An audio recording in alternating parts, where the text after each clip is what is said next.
दद्दू ने आज राजा के काम से बाहर जाना था और हैरत की बात ये थी कि छोटू और ढोलू इस बार दद्दू के जाने पे उदास या नाराज नहीं थे, बल्कि खुशी खुशी उनके जाने की तैयारी करवा रहे थे। कभी छोटू दद्दू के कपड़े लाकर उनके बैग में रखता तो ढोलू उनके लिए खाने का सामान संभालता फिरता दिखाई देता। जब सब तैयारी हो गई तो वो तीनों घर से राजमहल के लिए निकलने लगे कि छुटकी भागी भागी आई। दद्दू जी 1 मिनट रुकिए।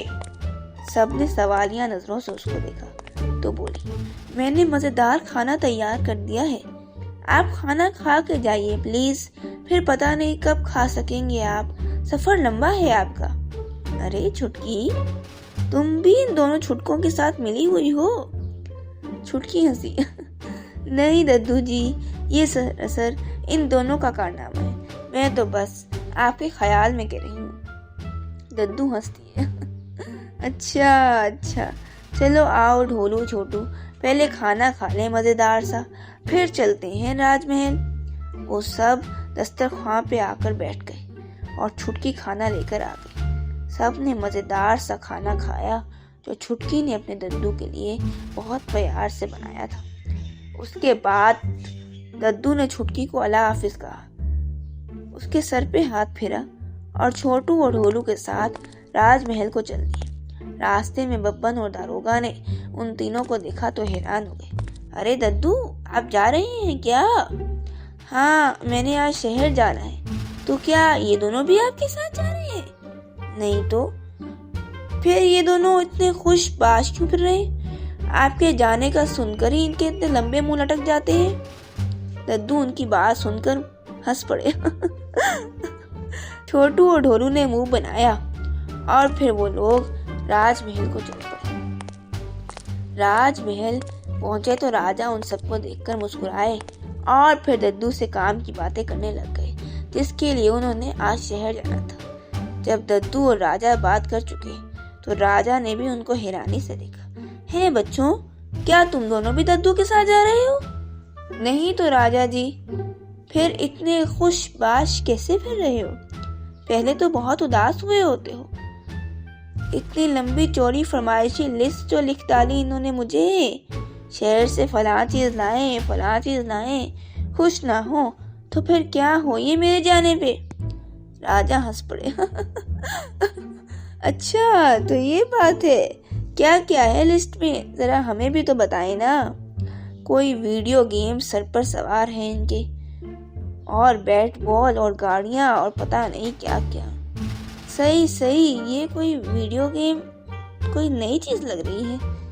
जी राजा जी, बस इन्होंने कंप्यूटर पे देखी है और अब चाहते हैं कि इनके लिए ले आए।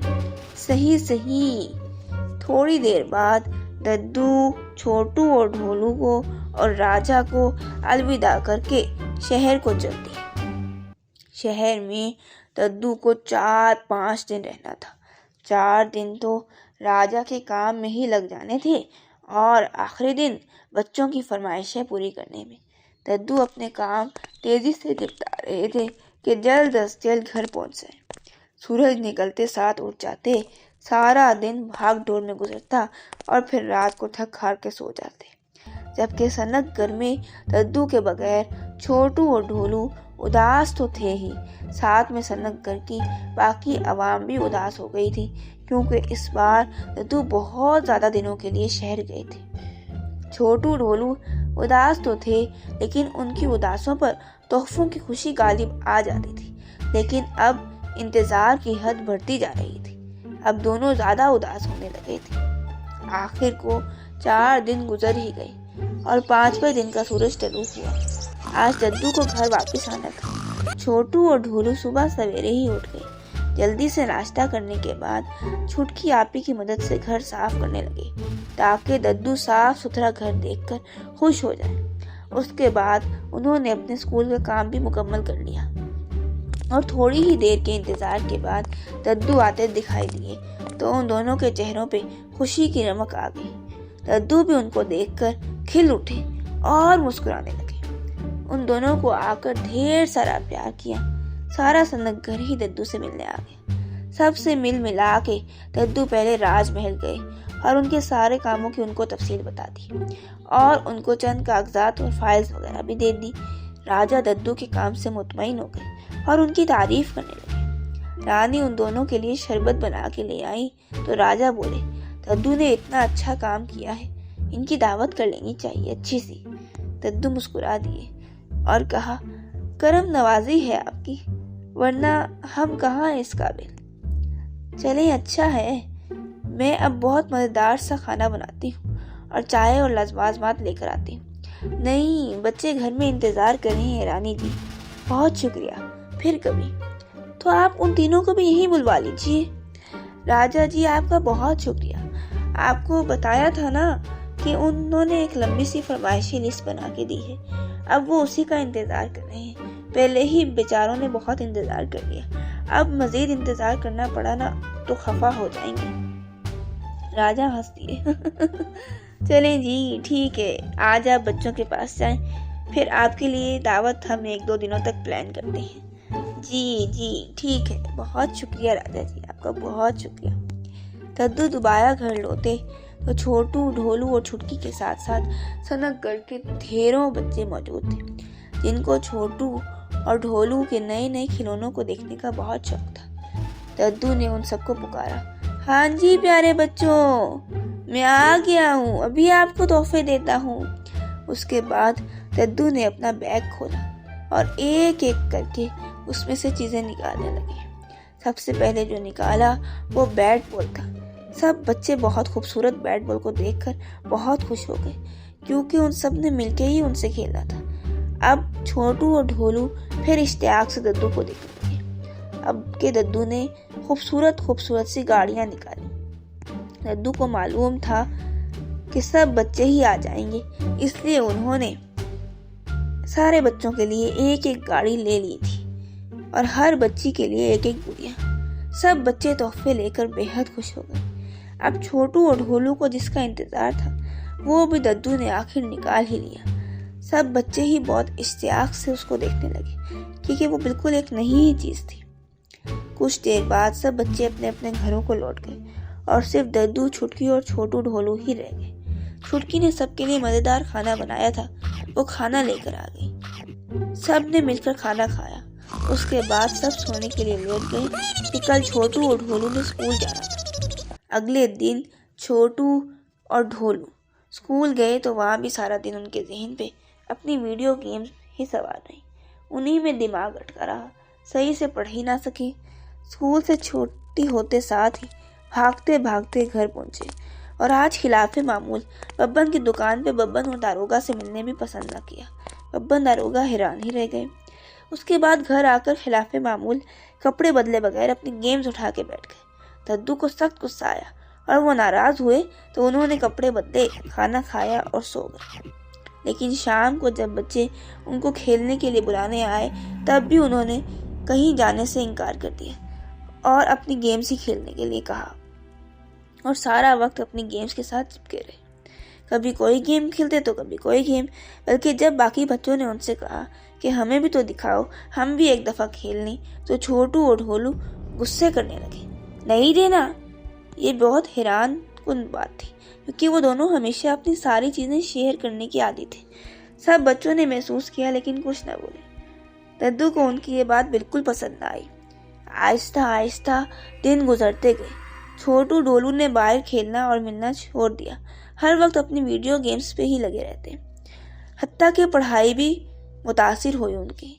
कुछ दिन बाद जब दद्दू ने दोबारा शहर जाना था तो बब्बन और दारोगा आ गए। दद्दू जी कैसे हैं? बिल्कुल ठीक ठाक, तुम सुनाओ? हम भी ठीक हैं। कैसे याद कर लिया आज अपने दद्दू को? दद्दू जी वो जो आप वीडियो गेम्स लाए थे ना, वो हमें भी चाहिए, हम अपने बच्चों को लेकर देना चाहते हैं। मेरी मानो तो ना लो, अच्छी चीज़ नहीं है, मैं भी पुछताया ही हूँ। दद्दू जी बच्चे नहीं मान रहे, वो जिद कर रहे हैं, आप बस सब बच्चों के लिए ले जाएं, क्योंकि छोटू ढोलू उनको नहीं देते तो उनकी लड़ाई होती। दद्दू ने बुझे दिल से कहा अच्छा, और बोझल दिल के साथ शहर जाके दद्दू सब बच्चों के लिए वीडियो गेम्स ले आए। अब हर वक्त बच्चे होते और उनके हाथ में गेम्स, ना खाने का होश ना पीने का। रातों को लेट उठते तो सुबह भी ले आँख ना खुल पाती। या तो स्कूल ही ना जाते, या अगर जाते भी तो कुछ पल लेना पड़ता। खाना भी सही से ना खाते, खेलना खेलते कूदते, इसलिए मोटे और कमज़ोर हो गए। सब बड़े ही बच्चों के हालात देखकर बहुत परेशान थे। बच्चों से अगर वो वीडियो गेम्स ले लेते तो भी बच्चे चीखने लगते, क्योंकि बाकी बच्चे खेल रहे होते तो वो भी बदतमीजी करते। सभी इस सूरत हाल से बहुत परेशान थे, लेकिन राजा अभी तक लाए थे। एक दिन राजा शाम को गश्त करने के लिए निकले तो हैरान रह गए कि शाम को खेलने के पार्क में कोई बच्चा ही ना था। शाम के वक्त में कोई बच्चा रहा था, अजीब बात थी।